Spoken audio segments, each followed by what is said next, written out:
Hi, this is Matthias Beck. I'm one of the authors of Computing the Continuous Discretely, and in this video we'll finish our discussions about Dedekind sums and Fourier Dedekind sums. Let me remind you about our setup.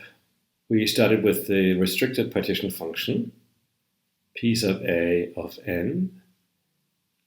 Capital A is a finite set of positive integers a1 through ad. And so we're counting the number of partitions of a given integer n with parts in the set capital A. We saw that if the integers in A are pairwise relatively prime, then we can write this restricted partition function as some polynomial in n plus a sum of these Fourier Dedekind sums, and we studied in which way they are a generalization of the classical Dedekind sum. In the previous video, we used a nice little fact that because this restricted partition function is an Ehrhart quasi-polynomial, its constant term is 1, and that gave rise to our first big reciprocity theorem for Fourier Dedekind sums. What we'll do now is follow a similar strategy. Namely, we will use Ehrhart-McDonald reciprocity. So let me remind you that this talks about plugging in negative n into our quasi-polynomial.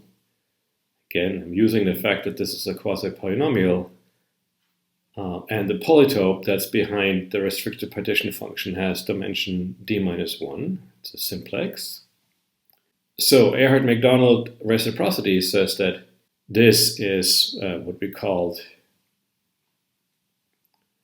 PA circle. So this is another partition function. It has the same definition as up on top, but now the mj's have to be positive. So let me abbreviate this. So we're counting d tuples of integer solutions, but now each coordinate has to be positive. If you think of this as sort of giving rise to a partition, what we're saying now is that each part has to be used at least once. And now I'm using the following simple fact that this function for the first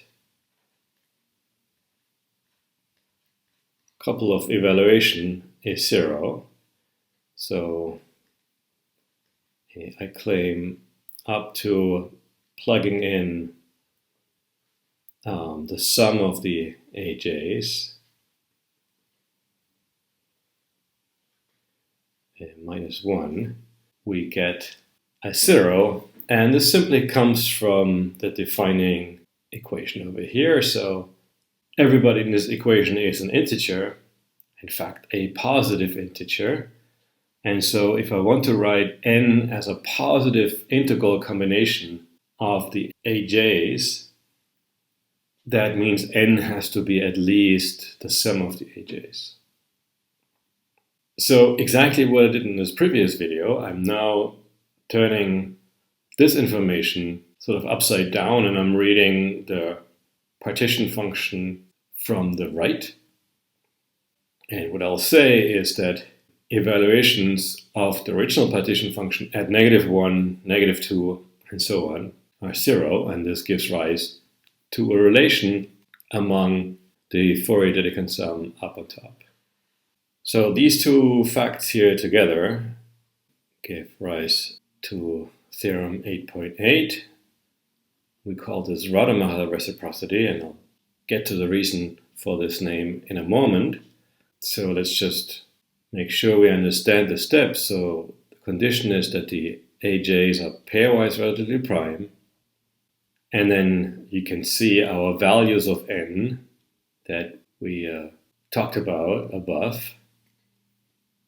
And so the way I'm thinking about this is plugging in the numbers 1 through the sum of the AIs minus 1 into this partition function PA circle.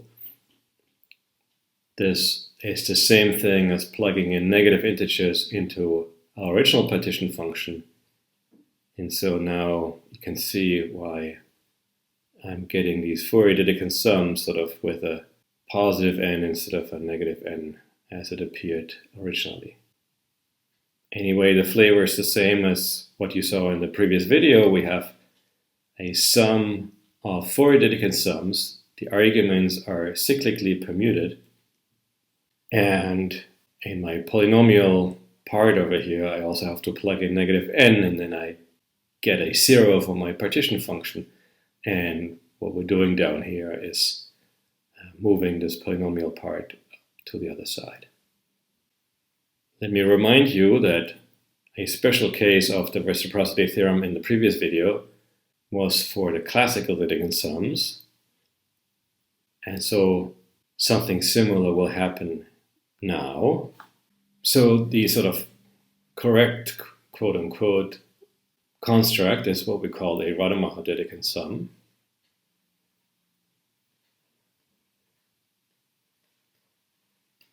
This is just like a classic Dedekind sum, but we have sort of an extra term here. And there's a reason why I'm writing this extra term as an index, R sub n of A and B, because up to some constants, again, some constant factors, and then some extra easy terms, this is the Fourier Dedekind sum S sub n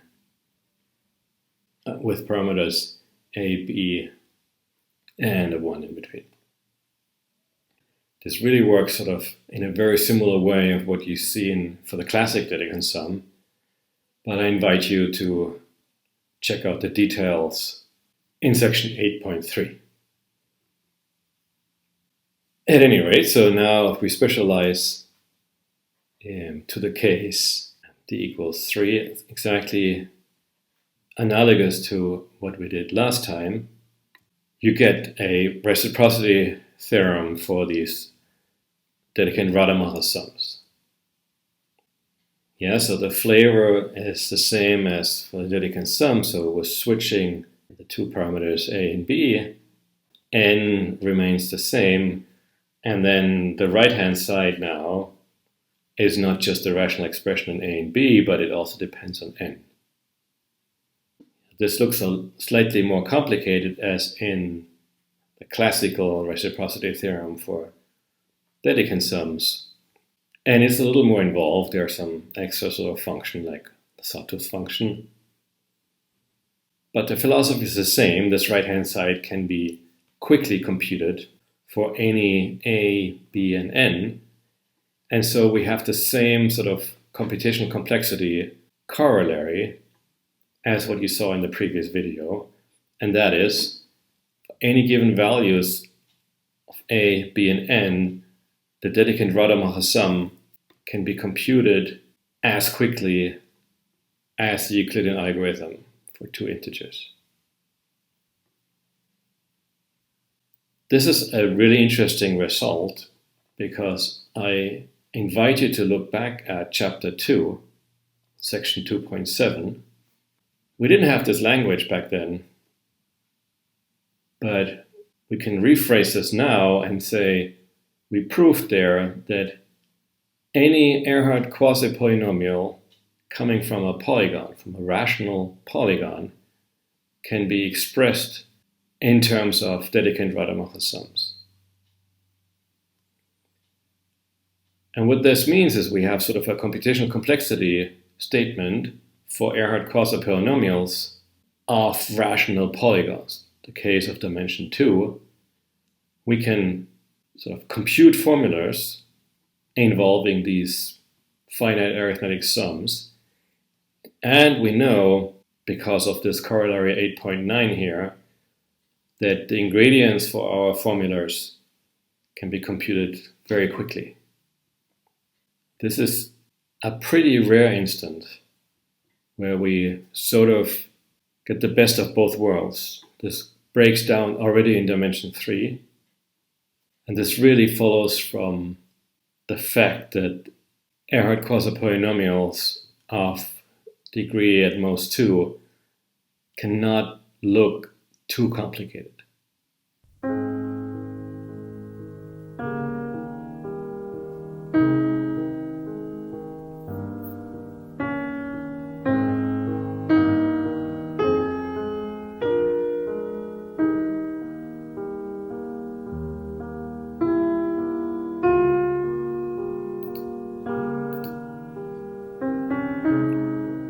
Let me finish this video with another appearance of the classical Dedekind sum in the Ehrhart polynomial of a lattice polytope. This is called the Modell-Parmersheim tetrahedron. Here it is. So this is the convex hull of the origin, and then we're going out the first coordinate axis by A, the second coordinate axis by B, and the last coordinate axis by C. Modell proved in the 1950s that one can express the number of lattice points in this tetrahedron using Dedekind sums, and Parmersheim sort of showed in the early 90s the same thing is true for the Ehrhart polynomial. The Ehrhart polynomial has a linear term that consists of a combination of Dedekind sums. Let me give you an outline why you should expect Dedekind sums here. So, as usual, dilation by parameter t appears in this inequality over here. And so, to make this amenable to methods that we've discussed so far, we should probably multiply through by ABC. And so this inequality now looks like this. We have BCX plus ACY plus ABZ. That's less than equal to ABCT. And so now we can compute the Ehrhart polynomial using a constant term of a generating function. So let's see. This generating function should have just one variable. There should be a z to the bc. So this is kind of like your first term over here. And then there's a 1 minus z to the AC, 1 minus z to the AB. Then we have a slack variable, so that becomes a 1 minus z in my generating function. And then I'm computing a constant term, so I need to divide by z to the ABC t. So let's look at this. So, what are the roots? Well, so for example, here we have roots at ABth, roots of unity. But let me show you a trick. I will rewrite this by bringing this term as a negative exponent into the numerator. Now I'm going to change this numerator by subtracting 1. So in terms of the constant term computation, what did I change? Well, the constant term of 1 over the denominator is 1, so I better add a 1 back in. What you should notice now is that my ABth root of unity will also be a 0 of the numerator, and so that means it does not remain a pole. There are still poles, for example, at the 8th roots of unity, because an 8th root of unity is a root over here, and then it's a root also of the numerator. So these are simple poles. And then, of course, we'll have simple poles at bth roots and cth roots of unity. I hope you can sort of at least philosophically see that we should expect a Fourier-Dedekind sum. And once you do the details, you'll see that the index here is 0. And the parameters for the eighth root of unity should be something like BC. This comes from this exponent here. And then a 1 from the fact that we have a 1 here. And then, well, we're summing over eighth roots of unity, so that's an A. And so if you now look back 2 videos ago, this is up to some trivial factors. This is a Dedekind sum with parameters BC and A.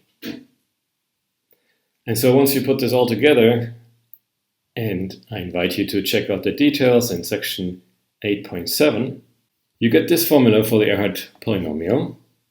The first 2 terms you could have computed on your own. These are given by volumes, both the tetrahedron and its facets.